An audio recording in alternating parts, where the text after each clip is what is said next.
حسین ہے ہی ایسے، حسین ہے ہی ایسے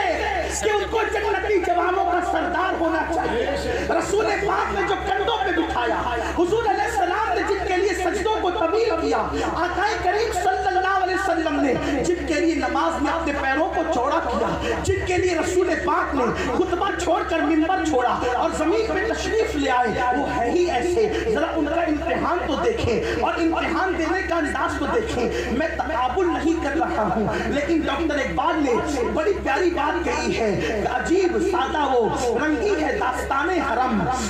عجیب سادہ وہ رنگی ہے داستان حرم، نہایت اس کی حسین ابتدا ہے اسماعیل۔ اب آپ دیکھیں، ابتدا کو دیکھیں اور انتہا کو دیکھیں۔ ابتدا قربانی اسماعیل ہے اور انتہا قربانی حسین اعظم ہے۔ دونوں کو دیکھیں تو صحیح۔ مینا کی وادی میں ایک باپ اپنے ایک بیٹے کو اللہ کے لیے میدان میں لا کر لٹاتا ہے، لیکن اس شان سے ہاتھ میں چھری ہے، دوسرے ہاتھ میں رسی ہے۔ رسی کیوں ہے؟ اس لیے کہ ہاتھ اور پیروں کو باندھ دیا جائے تاکہ بیٹا تڑپے نہیں، اور دوسری بات آنکھوں کی پٹی ہے کہ چھری تو رب کی محبت میں چلے گی، لیکن باپ کے اندر اللہ اکبر بیٹے کی چھری چلتے وقت کی کیفیت اور وہ منظر دیکھنے کے حوالے سے محبت پدری کو، باپ کی محبت کو گوارا نہیں کہ باپ کو بیٹے کو کٹتا ہوا دیکھ سکے۔ اس وقت مولا حسین علیہ اللہ اکبر اللہ جدی علیہ السلام کی قربانی کو یاد کرے، ایک طرف ایک بیٹا لے کر، ایک باپ آنکھوں پہ پٹی باندھ کر، ہاتھ پیروں میں رسی باندھ کر حاضر ہوتا ہے اللہ کی محبت میں، بیٹے کی گردن پہ چھری رکھتا ہے، لیکن دوسری طرف کربلا کی وادیوں میں چلے، وہاں اللہ 18 سال کا جوان بیٹا ہے، 18 سال کا کڑیل جوان بیٹا ہے، لیکن حسین پاک کی آنکھوں پر پٹی نہیں ہے، امام پاک کی آنکھوں پہ پٹی نہیں ہے۔ اللہ اکبر، حسین اعظم بیٹے کی قربانی کو خدا کی محبت میں آنکھوں سے دیکھ رہے ہیں، وہاں پر پٹی نہیں ہے۔ اللہ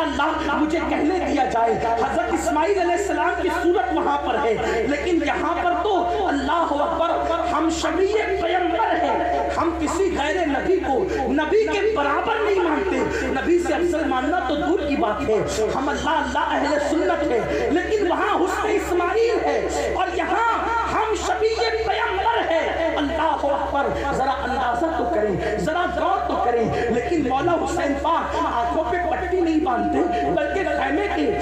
خیمے کے پاس کھڑے ہو کر اپنے بیٹے کی قربانی کو دیکھتے ہیں۔ 2 مرتبہ بیٹا پلٹ کر کے آتا ہے اور تیسری مرتبہ جب جانے لگتا ہے تو ایک باپ 56 یا 54 سال کا باپ اپنے جوان بیٹے سے کہتا ہے، بیٹا یہ تیری اور میری آخری ملاقات ہے، اس کے بعد اب تیری میری ملاقات نہیں ہوگی۔ ذرا میں اپنے جوانوں کی توجہ چاہتا ہوں، جب کوئی باپ بوڑھا ہونے لگتا ہے اور بیٹا جوان ہونے لگتا ہے تو جیسے جیسے اولاد بڑی ہوتی جاتی ہے، ماں باپ کی توقع اولاد سے وابستہ ہوتے جاتی ہے، اس لیے کہ بڑھاپے میں جتنی ضرورت اولاد کی ہوتی ہے اتنی ضرورت کسی کی نہیں ہوتی۔ اللہ اکبر، جوان بیٹا ماں باپ کی امیدوں کا سہارا ہوتا ہے، اسے عصایت پینی کہتے ہیں، یعنی بڑھاپے کا ڈنڈا کہتے ہیں۔ اللہ اکبر، بڑھاپے میں اولاد کی ضرورت کس کو پیش نہیں آتی؟ اولاد سے پیار کیوں ہے؟ اس لیے کہ جب سب چھوڑ دیں تو اولاد کام آئے، پھر اولاد صرف بڑھاپے میں نہیں بلکہ اللہ اکبر اولاد سے نسل چلتی ہے، اولاد سے گھر کا سکون ہوتا ہے، اولاد سے سلسلہ جیب و نسل جاری رہتا ہے، اولاد سے نام جاری رہتا ہے، اولاد سے نام زندہ رہتا ہے، اولاد ماں باپ کے مشن کی وارث ہوتی ہے، اولاد ماں باپ کی وراثت کی وارث ہوتی ہے۔ لیکن اندازہ تو کریں، دین پر مر مٹنے کا جذبہ، آل نبی اللہ اکبر اکبر دین سے کتنی محبت کرتے ہیں، کتنی الفت کرتے ہیں، اندازہ تو کرو۔ اللہ اکبر، مولا حسین پاک اپنے خیمے کے پاس کھڑے ہو کر، خیمے کے کنارے پہ کھڑے ہو کر بیٹے کو لڑتا دیکھتے ہیں، اور اس کے بعد میں آپ کے سامنے واقعات عرض نہیں کرنا چاہتا، میں اپنے اصل عنوان کی طرف آنا چاہتا ہوں، صرف اشارے دے رہا ہوں۔ خیمے کے کنارے کھڑے ہو کر اپنے بیٹے کو دیکھتے ہیں، اور اللہ تیسری مرتبہ جانے والے بیٹے سے کہتے ہیں میرے بیٹے یہ تیری اور میری آخری ملاقات ہے، آپ اندازہ کریں آپ بھی اولاد والے ہیں، ہم بھی اولاد والے ہیں، اگر جوان بیٹا زور سے تیزی کے ساتھ بائک نکال کر ہماری نگاہوں کے سامنے سے گزر جائے تو جب تک کہ بیٹا گھر میں لوٹ کر نہیں آتا باپ کے دل میں دل نہیں رہتا، ماں کے دل میں دل نہیں رہتا، دل کی دھڑکنیں تیز ہو جاتی ہے۔ میرا بیٹا زور سے بائک لے کر کے گیا ہے، پتہ نہیں کہیں ایکسیڈنٹ نہ ہو جائے، کہیں ہاتھ نہ ٹوٹ جائے، کہیں پیر نہ ٹوٹ جائے۔ حسین تمہاری عظمتوں کو سلام۔ جوان بیٹا ہم شفیع پیغمبر سے کہہ رہے ہیں کہ میرے بیٹے یہ تیری اور میری آخری ملاقات ہے۔ مجھے تفسیر کا وہ مزاج یاد آتا ہے، وہ پس منظر یاد آتا ہے کہ جب یعقوب علیہ السلام کے پاس ان کے بیٹے آ کر کہتے ہیں بابا آپ یوسف کو ہمارے ساتھ کھیلنے کیوں نہیں بھیجتے،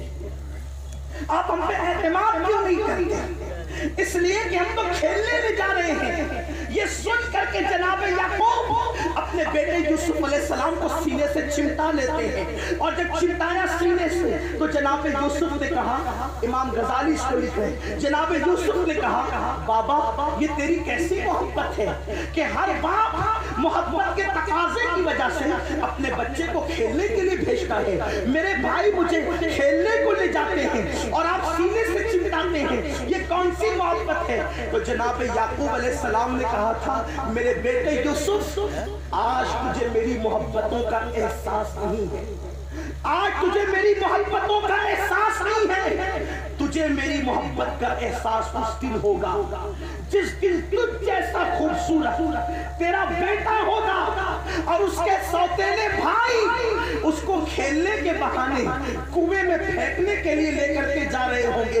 اس وقت جو تیرے دل پر گزرتی ہوگی اس وقت یہ میرے دل پر گزر رہی ہے کہ اتنا خوبصورت بیٹا میں کنویں میں پھینکوانے کے لیے کیسے کسی کے سپرد کر دوں۔ اس وقت جو تیرے دل پہ گزرے گی آج میرے دل پہ گزر رہی ہے۔ کوئی میرے دل سے پوچھے تو صحیح کہ یوسف کو لے جانے والے لے جاتے ہیں اور میرے دل پہ کیا گزرتی ہے؟ وہاں حسن یوسف ہے، یہاں تو علی اکبر ہم شفیع پیغمبر ہے، علی اکبر ہم شفیع رسول ہے۔ امام علی مقام کے دل پر کیا گزرتی ہوگی جب اس وقت حضرت امام کا بیٹا 18 سال کا بیٹا جاتا ہوگا اور امام کہتے ہوں گے کہ تجھ سے میری آخری ملاقات، اب بیٹے تیری میری ملاقات میدان محشر میں ہوگی۔ اور اس کے بعد جب علی اکبر تیسری مرتبہ میدان میں پہنچے تو ایک آواز ملعون کی آئی اور اس نے کہا خبردار حسین کا بیٹا ہے، 2 مرتبہ گاجر مولیوں کی طرح کاٹ کر کے واپس گیا ہے، تیسری مرتبہ واپس نہیں جانے دینا،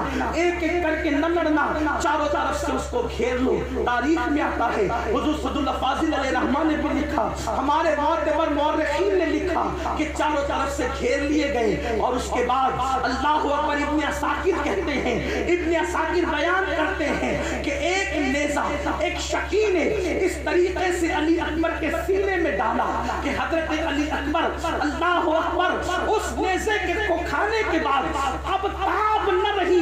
بیٹھنے کی گھوڑے پر، تو شیر خدا کے شیر کا بیٹا زمین کربلا پر آیا، اور یوں زمین کربلا پر کہ پورا وجود تیروں سے چھلنی ہے، پورا وجود تیروں سے چھلنی ہے، جیسے زمین پر آئے اپنے والد کو آواز دی میرے بابا میری خبر دیجئے۔ امام علی مقام خیمے کے کنارے پر کھڑے تھے، جیسے بیٹے کی آواز سنی دوڑ کر کے گئے، جب دوڑے تو کیا دیکھا کہ حضرت علی اکبر کے سینے میں ایک نیزہ ہے اور پورا وجود زخموں سے چھلنی ہے، پورا وجود زخموں سے چھلنی ہے۔ امام پاک نے اپنے بیٹے کے سر کو اپنے زانوں پہ رکھا، اور زانوں پہ رکھنے کے بعد امام نے اپنے بیٹے کے چہرے پہ ہاتھ پھیرا، باپ کے ٹھنڈے ٹھنڈے ہاتھ جب بیٹے کے چہرے پہ مس ہوئے تو ہم شفیع رسول نے تنویر مصطفیٰ نے گویا کہ تصویر مصطفیٰ نے باپ کے زانوں میں آنکھیں کھولی،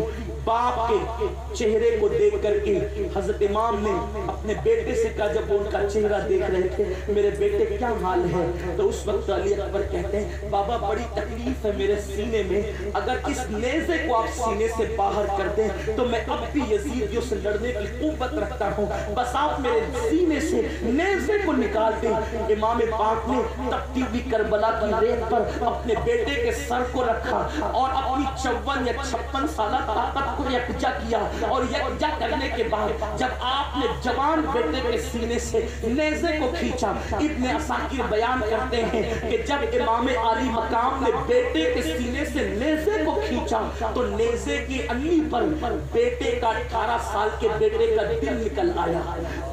نیزے کی انگلی پر آپ نے اپنے بیٹے کے دل کو دیکھا، دل کا ٹکڑا نیزے کی انگلی پر تھا۔ امام علی مقام بیٹے کے دل کو نیزے کی انگلی پر دیکھ کر اتنے غمگین ہوئے۔ ابن عساکر کہتے ہیں اس دن تک امام علی مقام علی جدی والی السلام کے سر اور داڑھی کے کوئی بال سفید نہ تھے، لیکن نیزے کی انگلی پر جب بیٹے کے دل کا ٹکڑا دیکھا تو امام پاک پر وہ صدمہ گزرا کہ اسی وقت امام کے سر اور داڑھی کے سارے بال سفید ہو گئے۔ نعرہ تکبیر،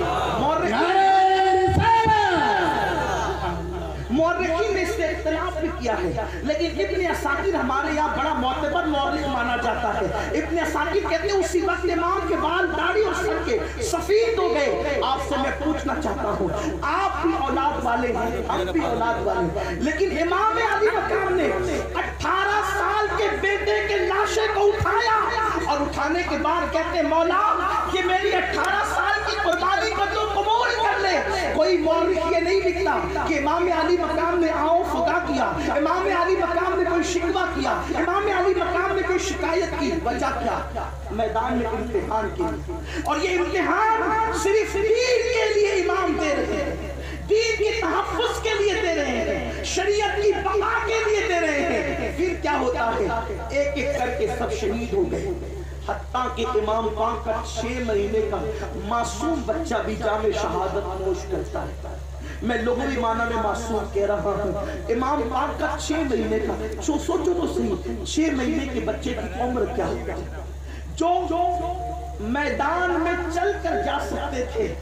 امام نے ان کو گھوڑے پر اونٹنی پر سوار کر کے بھیجا، اور جو بچہ چل کر نہیں جا سکتا امام اس کو اپنی گود میں لے لیا۔ 6 مہینے کے بچے نے تیر کھایا۔ تاریخ میں آتا ہے کہ حرملہ بن کاہل نے حضرت امام کے بیٹے پر تیر چلایا، اور اپنے جوانوں کی معلومات کے لیے بھی عرض کروں کہ اللہ اکبر، جو تیر چلا ہے امام علی اصغر کے حلق پر، مورخین لکھتے ہیں کہ میدان جنگ میں 2 قسم کے تیر ہوتے تھے، ایک انسانوں پہ چلانے والا اور ایک گھوڑوں پہ چلانے والا۔ گھوڑے پر چلانے والا تیر انسان پر نہیں چلائے جاتے تھے، اس وقت کا قانون تھا، اس لیے کہ گھوڑے کی چمڑی انسان کی چمڑی سے موٹی ہوتی ہے، تو جو تیر گھوڑے پہ چلتے تھے وہ زیادہ تیز ہوتے تھے، کیونکہ گھوڑے کی چمڑی پر اسے چلانا ہوتا تھا۔ لیکن اللہ اکبر، جب امام اپنے بیٹے کو میدان میں لے کر پانی کے بہانے اشقیاء کے سامنے کھڑے ہوئے تو اس وقت فرمایا اگر تمہارا کچھ بگاڑا ہے تو ہم نے، اس ننھے سے بچے نے تمہارا کیا بگاڑا؟ اگر تم اسے چند قطرے پانی پلا دو، میرے نانا کا کلمہ پڑھتے ہو، اگر چند قطرے پانی پلا دو گے تو شاید ساقی کوثر کے ہاتھوں کچھ نہ کچھ انعام تمہارے لیے ہو ہی جائے گا، لیکن بس میرے بچے کو چند قطرے پانی پلا دو۔ شمر لعین نے آنکھوں سے اشارہ کیا حرملہ بن کاہل کی طرف۔ حرملہ بن کاہل نے کہا حسین وہ دیکھ فرات کس طریقے سے موجیں مار رہا ہے، کتوں کو پلائیں گے، سور کو پلائیں گے، کافروں کو پلائیں گے، یہود و نصارہ کو پانی دیں گے، لیکن تمہیں اور تمہاری اولاد کو پانی نہیں دیں گے۔ اس کے بعد کا حسین اپنے بیٹے کی پیاس کا اور رونے کا تجھے اتنا خیال ہے تو یہ لے، آج کے بعد تیرا بیٹا کبھی نہیں روئے گا۔ اور مورخین لکھتے ہیں اس ظالم نے وہ تیر جو گھوڑوں پہ چلائے جاتے تھے ایک تیر اپنے کمان پہ رکھا اور کہا یہ لے حسین اب تیرا بیٹا کبھی پیاسا نہیں ہوگا، اور اس کے بعد اس نے تیر چلا دیا۔ جملے کے ساتھ ساتھ کہتے ہیں کہ وہ تیر حضرت اصغر کے معصوم حلق پر جا کر کے جو لگا ہے تو ظاہر سی بات ہے 6 سال کی 6 مہینے کی جان ہی کیا ہوتی ہے، 6 مہینے کی عمر کیا ہوتی ہے۔ 6 مہینے کے بچے کو اگر جھولے سے بھی کوئی گرا دے تو بھی اس کی جان جانے کا خطرہ ہوتا ہے۔ ایک 6 مہینے کا معصوم بچہ نوٹ کا پتلا جب اس کی گردن پر اس کے حلق پر گھوڑے پر چلنے والا تیر چلا تو وہ تیر حلق کو چیرتا ہوا امام عالی مقام کے بازو میں پیوست ہو گیا۔ اور رکیل لکھتے ہیں ننھے سے معصوم بچے نے باپ کی گود کے اندر ہلکی سی چھری لی اور اب تو رونے کی طاقت بھی نہ تھی، اس لیے کہ ماں کا دودھ خشک ہو چکا تھا، پانی بھی نہیں تھا، پیاس کی وجہ سے وہ شہزادہ بار بار بے ہوش ہوتا تھا۔ تو پھوپھی نے اپنے بھائی کے پاس آ کر کے اللہ اللہ حضرت اصغر پاک کی پھوپھی نے اپنے بھائی مولا حسین کے پاس آ کر ماں کے نام کا واسطہ دے کر کہا تھا کہ جا کر کے چند قطرے پانی مانگ کر پلا دو۔ تب مولا حسین نے کہا تھا مانگنا میرے گھر کی ریت نہیں ہے، میرے خاندان کی ریت تو دینا ہے۔ جب بہن نے ماں کا واسطہ دیا تو امام علی مقام لے کر کے آئے تھے، اب تو بچے میں رونے کی طاقت بھی نہ تھی۔ ننھے سے معصوم بچے نے ایک ہلکی سی جھلجھری لی اور باپ کی گود میں دم توڑ دیا۔ امام نے بیٹے کی حلق سے تیر نکالا تو خون کی پھوار نکل پڑی، خون کی پھوار نکل پڑی اور وہ خون کی پھوار امام علی مقام کے چہرے کی طرف پڑی۔ امام نے چہرے پہ خون ملا اور خون مل کر کے فرمایا یزیدیوں یاد رکھنا قیامت کے دن اپنے نانا کی بارگاہ میں یہی چہرہ لے کر آؤں گا اور اصغر کے خون کا مطالبہ تم سے کروں گا۔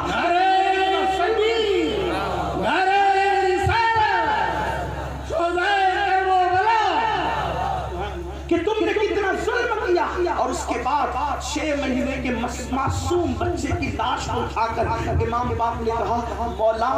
تو نے جو ہے وہ 18 سالہ جوان بیٹے کی قربانی کو قبول کیا، یہ 6 مہینے کی چھوٹی سی قربانی کو بھی قبول فرما لی۔ امام پاک بھی شہید ہو گئے۔ اب میں اپنے اصل عنوان کی طرف آتا ہوں۔ سید وجیہ الدین صاحب نے مجھے جو عنوان دیا امام پاک بھی شہید ہو گئے۔ جب امام پاک کی شہادت ہو گئی، شہادت امام کے بعد امام پاک کی شہادت کے بعد مورخین لکھتے ہیں، استاد زمن نے بھی لکھا ہے آئین قیامت کے اندر کہ امام کی شہادت کے بعد ان لوگوں نے شہیدوں کے بدن سے کپڑے بھی اتار دیے، جن کے لیے جنت سے جوڑے آتے ہیں ان کے کپڑے بھی بدن سے اتار لیے گئے۔ اسی پہ بس نہیں کیا، ابن کثیر لکھتے ہیں، ابن اسیر نے بھی لکھا ہے، اللہ اکبر، اٹھا کر کے دیکھیں آپ اسلامی معتبر مورخین کو ابن تیمیہ کے شاگردوں نے بھی لکھا ہے، مولانا آزاد نے بھی لکھا ہے کہ جب امام پاک کی لاش اقدس سے انہوں نے کپڑوں کو چھین لیا تو سارے شہیدوں کی لاشوں پر انہوں نے گھوڑوں کو دوڑانا شروع کیا، گھوڑوں کی ٹاپوں سے انہوں نے شہیدوں کے لاشوں کو کچلنا شروع کیا، سروں کو جسم سے الگ کر دیا اور اس کے بعد سروں کو اپنے قبضے میں لیا۔ اب ذرا یہاں دل دھڑکتے ہوئے دلوں پہ ہاتھ رکھ کر کے میری آنے والی گفتگو کو سنیں، کتنا آل محمد پہ ظلم کیا گیا، آل نبی پہ کتنا ظلم کیا گیا۔ یہ بہت بڑا المیہ ہے جن کے باپ داداؤں کو کبھی دین کی راہ میں کانٹا بھی نہیں چبھا، آج ان لوگوں کو لوگ کیا کیا بناتے ہیں، اور آل نبی نے اپنا سب کچھ لٹا دیا۔ اللہ اکبر، آل نبی اب تک مشکوک کے مشکوک ہے، خاندان نبوت اب تک کے لوگوں کے درمیان تیرے زبان کے تیر کھا رہے ہیں، زبان کے تیروں سے لوگوں کو چھلنی کیا جا رہا ہے۔ اللہ اکبر، اندازہ تو کرے میرے پیارے آقا علیہ السلام کے پیارے دیوانوں، امام پاک کے لاش پہ گھوڑے دوڑنے لگے اور شہداء کی لاشوں پہ گھوڑے دوڑائے جانے لگے، لاشوں کو جو ہے وہ گھوڑوں کی ٹانگوں سے کچلا جانے لگا۔ امام بہقی لکھتے ہیں، امام ابو نعیم نے لکھا ہے کہ اس وقت جب یہ منظر ہو رہا تھا، گھوڑوں سے لاشوں کو کچلا جا رہا تھا، گھوڑوں کی ٹانگوں سے لاشوں کو کچلا جا رہا تھا، اس وقت کربلا میں خون کی برسات ہوئی۔ یہاں تک بیان کیا جاتا ہے اللہ نے جہاں جہاں چاہا 7 دن تک کے خون کی برسات ہوتی رہی، سورج کو گہن لگ گیا، دن کے وقت رات کا سما نظر آنے لگا، دن کو تارے نظر آنے لگے، خون کی برسات ہوئی۔ بیت المقدس میں جہاں جہاں سے پتھر اٹھایا جاتا وہاں سے تازہ خون تھا۔ لوگ کہتے ہیں امام حسین کی شہادت کو اتنی اہمیت کیوں دیتے ہو؟ ہم کہتے ہیں ہم نے نہیں دی ہے، یہ قدرت کی طرف سے ہے۔ کیا کسی کی شہادت پر بیت المقدس کے پتھروں کے نیچے سے خون نکلا ہو تو بتا دو، کوئی ضعیف سے ضعیف روایت ہو تو بتا دو۔ یہ شہادت حسین ہے کہ اللہ اکبر، مولا حسین پاک کی شہادت ہوتی ہے اور بیت المقدس میں جہاں پتھر اٹھایا جاتا ہے وہاں سے تازہ خون نکلتا نظر آتا ہے۔ اللہ اکبر، اللہ اللہ۔ مشکات شریف کی حدیث ہے، امام بہقی نے بھی لکھا، امام نعیم نے بھی لکھا، کیا لکھا کہ اس دن حضرت عبداللہ ابن عباس رضی اللہ تبارک و تعالیٰ عنہ عاشورہ کے دن 61 ہجری کو جمعہ کے دن دوپہر کے وقت آرام میں تھے، آنکھیں بند ہوئی، دل کی آنکھیں بیدار ہوئی۔ ابن عباس حبر الامہ رئیس المفسرین کہتے ہیں کہ میں نے کیا دیکھا کہ اللہ کے نبی صلی اللہ علیہ وسلم کی زلفیں بکھری ہوئی ہے، حضور علیہ السلام کے لباس اقدس پر خون کے جو قطرے ہیں، خون کے دھبے ہیں، لباس مبارکہ کو جو ہے وہ اللہ اکبر دھول اور گرد گویا کے بوسے دے رہی ہے۔ ایسی حالت میں حضور کی آنکھوں میں آنسو ہے، ہاتھ میں خون کی ایک بوتل ہے جس میں خون بھرا ہوا ہے، حضور رو رہے ہیں۔ میں نے عرض کی یا رسول اللہ، میرے ماں باپ آپ پہ قربان، اللہ رب العزت حضور کو کبھی برا دن نہ دکھائے، اللہ خیر کا معاملہ فرمائے۔ حضور یہ تو بتائیں کہ رونے کی وجہ کیا ہے؟ یہ خون کی بوتل ہاتھ میں کیسی، زلفیوں میں بکھرے زلفیوں بھی کیسی، اللہ زلفیں بکھری ہوئی کیسی، لباس پاک پر گرد کا اثر کیسا، لباس اقدس پر خون کے دھبے کیسے؟ تو اس وقت اللہ کے حبیب نے فرمایا ابن عباس، میرا بیٹا حسین میدان کربلا میں شہید ہو گیا، صبح سے لے کر اب تک کے میں اس کے خون کو سمیٹتا رہا، اس کے عوام و انصار کے خون کو سمیٹتا رہا۔ ام المومنین ام سلمہ رضی اللہ تعالیٰ عنہ ارشاد فرماتی ہیں رسول پاک کی وصال کے بعد جنات نے مدینے میں نوحہ کیا تھا، جناتوں کے رونے کی آواز آتی تھی حضور کے وصال کے بعد، وصال رسول کے بعد۔ پھر مدینے میں میں نے کبھی جنات کو روتے ہوئے نہیں دیکھا، لیکن 61 ہجری کے عاشور کو میں نے جناتوں کے نوحے کی آواز کو سنا تو میں نے کنیز کو بھیج کر کے کہا کہ جا معلوم کر اللہ اکبر یہ جنات کیوں رو رہے ہیں، رونے کی وجہ کیا ہے؟ اس لیے کہ رسول پاک کے وصال کے بعد مدینے میں پھر کبھی جناتوں کے رونے کی آواز نہ آئی۔ آج جنات کیوں روتے ہیں؟ تو بعد میں خبر ملی کہ مولا حسین پاک کربلا میں شہید ہوئے تو مدینہ منورہ میں جنات نے نوحہ کیا، جنات نے آنسو بہائے۔ یہ مولا حسین پاک